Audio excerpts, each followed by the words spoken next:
오늘 이곳에 계신 성령님, 우리에게 말씀하시고 우릴 가르치소서. 닫힌 우리 맘 열어주시고 주의 빛으로 밝혀 우릴 인도하소서. 오늘 이곳에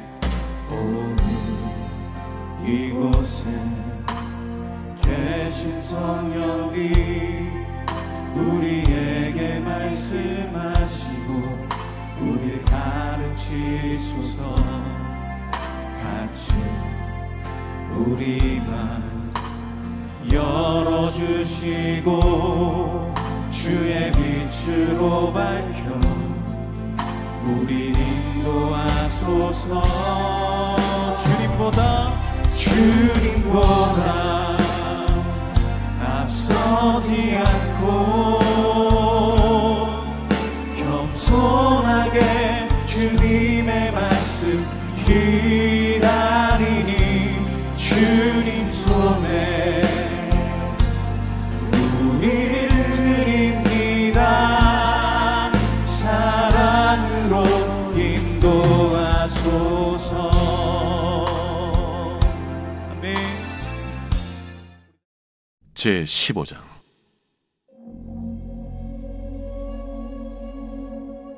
또 하늘에 크고 이상한 다른 이적을 보매 일곱 천사가 일곱 재앙을 가졌으니 곧 마지막 재앙이라. 하나님의 진노가 이것으로 마치리로다. 또 내가 보니 불이 섞인 유리바다 같은 것이 있고 짐승과 그의 우상과 그의 이름의 수를 이기고 벗어난 자들이 유리바닷가에 서서 하나님의 검은고를 가지고 하나님의 종 모세의 노래, 어린 양의 노래를 불러 이르되, 주 하나님 곧 전능하신 이시여, 하시는 일이 크고 놀라우시도다. 만국의 왕이시여, 주의 길이 의롭고 참되시도다. 주여, 누가 주의 이름을 두려워하지 아니하며 영화롭게 하지 아니하오리까? 오직 주만 거룩하시니이다. 주의 의로우신 일이 나타났음에 만국이 와서 주께 경배하리이다. 또 2일 후에 내가 보니 하늘의 증거 장막의 성전이 열리며 일곱 재앙을 가진 일곱 천사가 성전으로부터 나와 맑고 빛난 세마 보옷을 입고 가슴에 금띠를 띠고 내 생물 중 하나가 영원토록 살아계신 하나님의 진노를 가득히 담은 금 대접 일곱을 그 일곱 천사들에게 주니, 하나님의 영광과 능력으로 말미암아 성전의 연기가 가득 차매 일곱 천사의 일곱 재앙이 마치기까지는 성전에 능히 들어갈 자가 없더라.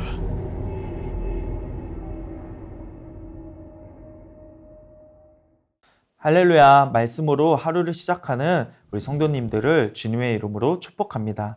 예배로 세상을 이깁니다 라는 제목으로 말씀을 증거하도록 하겠습니다. 우리는 매주 그리고 매일 주님께 나아가며 예배의 자리로 갑니다.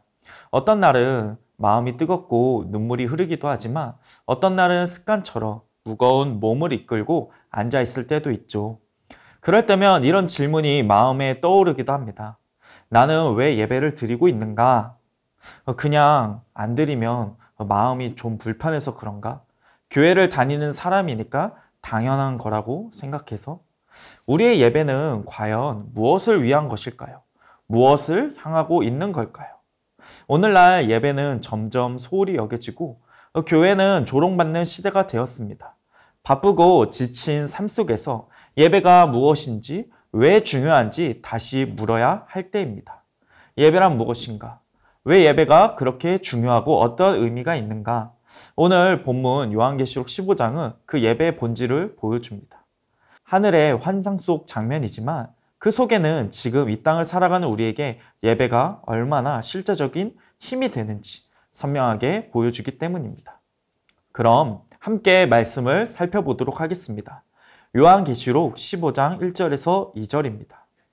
또 하늘에 크고 이상한 다른 이적을 보니 일곱 천사가 일곱 재앙을 가졌으니 곧 마지막 재앙이라. 하나님의 진노가 이것으로 마치리로다.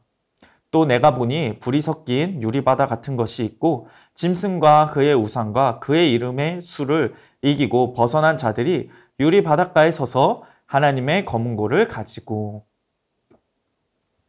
요한은 하늘에서 일곱 천사가 마지막 재앙을 들고 있는 모습을 봅니다. 하나님의 진노, 곧 정의로운 심판이 시작될 참입니다. 그런데 그 직전 불이 섞인 유리바다 같은 것을 보는 것이죠. 이 유리바다는 요한계시록 4장에도 등장하는데요. 하나님의 보좌, 거룩과 권능을 상징합니다. 그런데 우리가 오늘 보는 본문에는 불이 섞여 있습니다. 이는 하나님의 거룩하심과 임박한 심판을 드러냅니다. 근데 더 중요한 것이 있는데요. 거기에 서 있는 사람들입니다. 그들은 짐승과 우상을 이기고 벗어난 자들이라고 합니다. 곧 세상과 타협하지 않고 믿음을 지킨 자들이죠. 그런데 특이한 것은 그들이 들고 있는 것이 칼도 창도 아니고 검은고입니다. 특별히 하나님의 검은고라고 기록되어 있습니다. 뭔가 싸우고 이기기에 적합하지 않은 것 같습니다. 이 검은고는 구약에서 주로 찬양과 예배에 사용되던 악기입니다. 이 말은 곧 예배가 짐승과 우상을 이기게 한 무기라는 뜻인 거죠. 세상은 칼로 싸웁니다. 힘으로 누르고 숫자로 계산하고 이익으로 판단합니다. 하지만 하나님의 백성은 예배로 이긴다는 것이죠. 예배는 하나님을 향한 신뢰 고백이며 세상의 혼란 속에서도 하나님만이 왕이시라는 선포입니다. 그렇게 이 검은고는 단순한 악기가 아닙니다. 이 검은고는 하나님의 검은고로 하나님께서 친히 우리의 손에 쥐어주신 은혜의 선물입니다. 죽음도 꺾지 못하는 우리에게 승리를 주는 무기, 그것이 바로 성도의 예배입니다. 사랑하는 여러분, 우리는 이 땅에서 수많은 시험과 공격, 유혹과 같은 영적 전쟁을 치르고 있습니다. 그 속에서 예배자로서 살아간다는 것이 쉽지 않고 또 어떤 날은 예배가 어떤 의미가 있는가 의심이 들 때도 있습니다. 그러나 오늘 이 말씀은 분명히 우리에게 말해줍니다. 거룩하신 하나님을 바라보며 그분의 영광과 주권을 찬양하는 예배, 바로 그 예배가 우리를 이기게 한다는 것입니다. 그렇다면 과연 그 승리하는 예배에는 무엇이 있는 것일까요? 3절입니다. 하나님의 종 모세의 노래, 어린 양의 노래를 불러 이르되 주 하나님 곧 전능하신 이시여 하시는 일이 크고 놀라우시도다.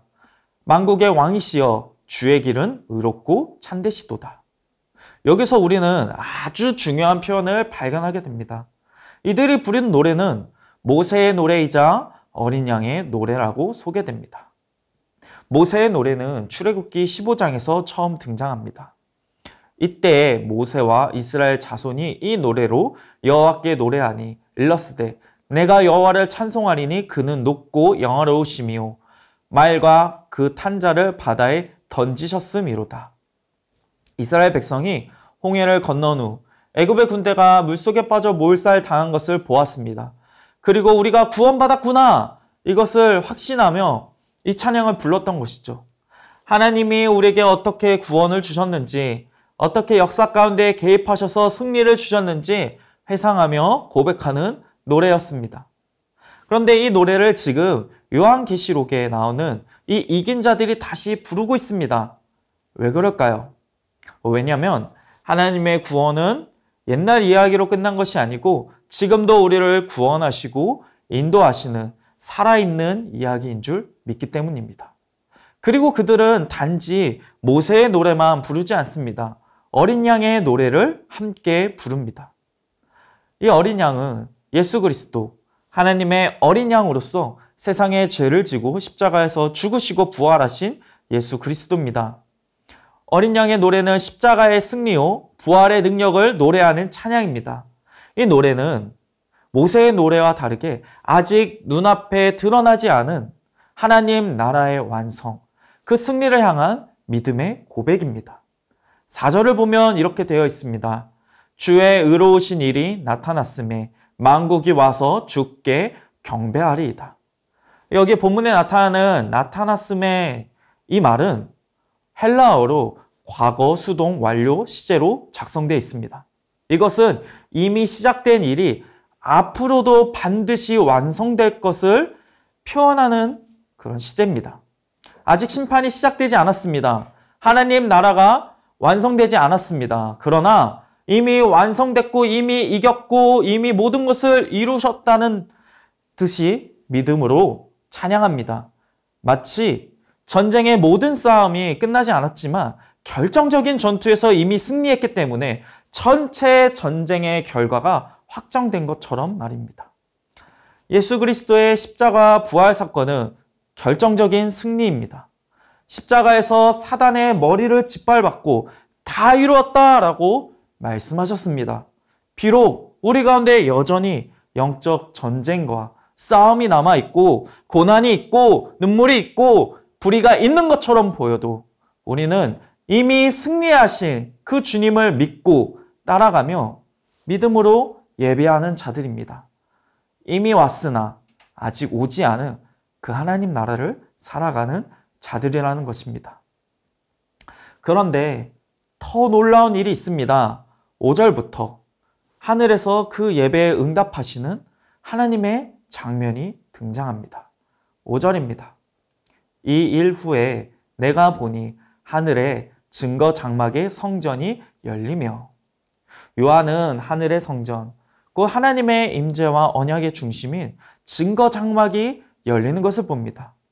이것은 단순한 장면이 아닙니다. 하늘의 예배가 시작되고 그 가운데서 하나님의 뜻이 실현되기 시작하는 장면입니다. 성전에서 나온 7 천사들을 보면 못이 옷을 입고 그리고 금띠를 띠고 있습니다. 이 복장은 전쟁의 복장이 아닙니다. 예배자의 복장입니다. 그들의 손에 든 대접도 단순히 심판 도구가 아니라 성전의 제사, 즉 예물에 사용되던 기물입니다. 하나님의 심판조차 예배의 일부로서 선포되고 있는 것입니다. 이 재앙은, 이 심판은 악에 대한 무차별적인 분노가 아니라 하나님의 공의와 거룩함이 찬양 가운데 실행되고 있는 것이죠. 그리고 8절에서 이 예배의 절정이 이렇게 묘사됩니다. 하나님의 영광과 권능으로 말미암아 성전이 연기로 가득 차서 7 천사의 7 재앙이 마치기까지는 성전에 능히 들어갈 자가 없더라. 아멘. 출애굽기에서 성전이 완성되었을 때 하나님의 임재가 구름 가운데 가득 차서 누구도 들어갈 수 없었습니다. 그리고 지금 하늘의 성전도 하나님의 영광으로 가득 찹니다. 아무도 함부로 그분 앞에 설 수 없는 경외의 시간입니다. 그 일이 어디서부터 시작되었다라고 오늘 본문이 말하고 있습니까? 바로 믿음으로 검은고를 들고 찬양하는 그 예배의 자리에서 시작된 것입니다. 사랑하는 여러분, 우리가 드리는 예배는 단지 마음의 고백이 아닙니다. 하늘의 성전이 열리고 하나님의 뜻이 실제로 이 땅 가운데 흘러나오는 일에 우리가 동참하는 것입니다. 그래서 지금 이 자리 예배는 하나님의 뜻에 참여하는 시간입니다. 말씀을 마무리하도록 하겠습니다. 사랑하는 여러분, 우리는 처음에 이렇게 물었습니다. 나는 왜 예배하는가? 이 어려운 시간, 예배는 어떤 의미가 있는가? 그런데 오늘 말씀은 그 이유를 분명하게 이야기해 줍니다. 예배는 단지 내 마음의 평안을 위한 도피처가 아닙니다. 이미 승리하신 하나님을 신뢰하며 하늘의 그 뜻에 동참하는 시간입니다. 하늘에서 하나님의 성전이 열리고 그분의 공의와 구원이 이 땅에 임하는 순간 그 거룩한 임재 앞에 서는 것이 바로 예배의 자리입니다. 그래서 우리가 드리는 예배는 단지 주어진 형식을 따르는 시간이 아니라 하늘에서 하나님께서 친히 일하시는 시간입니다. 그분의 뜻과 영광에 참여하는 시간입니다. 그래서 우리는 예배하며 이 노래를 부릅니다. 모세의 노래를 부릅니다. 어린 양의 노래를 부릅니다. 하나님의 구원이 이미 시작되었고 반드시 완성될 것을 믿기에 지금 눈앞에 바다가 갈라지지 않았을지라도 믿음으로 찬양하는 예배. 이 예배가 우리를 이기게 하는 것입니다. 사랑하는 여러분, 예배는 지금 이 순간에도 하늘 문을 열고 하나님 나라를 드러내는 거룩한 능력입니다. 그러므로 오늘도 이 자리에서 하나님을 믿음으로 찬양합시다. 믿음으로 예배합시다. 예배로 이깁시다. 우리 말씀을 기억하며 함께 기도하면 좋겠습니다. 지금 내 삶의 현실이 고되고 무거워도 예배 속에서 이미 승리하신 주님을 바라보며 믿음으로 찬양하게 하소서. 아멘. 예배가 단지 감정의 위로가 아니라 하늘의 성전이 열리고 하나님의 뜻이 실행되는 거룩한 시간임을 믿고 참여하게 하소서. 아멘. 세상의 소리보다 하나님을 향한 찬양이 내 삶의 중심이 되게 하시고 예배로 이기는 자로 오늘도 살아가게 하소서. 아멘. 이어서 미래준비팀 여름캠프 금요비전 기도회 해외 농촌 선교를 위해서 기도하겠습니다. 7월 25일에서 27일 유년부 여름캠프를 통해 고난 속에서도 우리를 부르시고 치료하시며 승리하게 하시는 하나님의 성품과 사역을 알아가고 그분과의 관계를 회복하는 귀한 여름캠프가 되게 하소서. 아멘. 이번 금요 비전 기도회에서 말씀을 전하시는 김만곤 목사님에게 성령의 충만함을 주시고 말씀을 통해 위로와 도전과 은혜의 시간이 되게 하소서. 온 성도가 기도회를 통해 기도의 문이 열리고 기도의 능력을 경험하게 하소서. 아멘. 농촌 선교를 통해 모든 지역에서 복음을 통해 많은 결실이 맺히고 선포된 말씀을 통해 하나님께 영광 돌리는 간증들이 넘쳐나게 하소서. 아멘.